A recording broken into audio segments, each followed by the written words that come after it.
So I just had my weekly Zoom call with my business coach, JT Fox, and I raised my hand for the first time in the few calls that I've been on, and I was called out. I was called out, and it was very comical.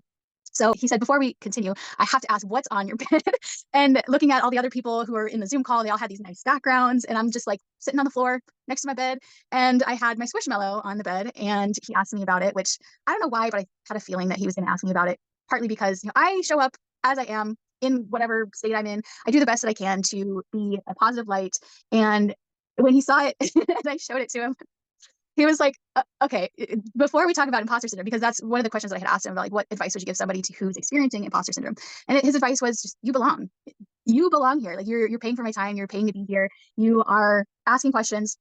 And then he said, before we even talk about imposter syndrome, we got to talk about that story of why you have this Squishmallow that you were given as a gift from your ex-boyfriend after you broke up and you still haven't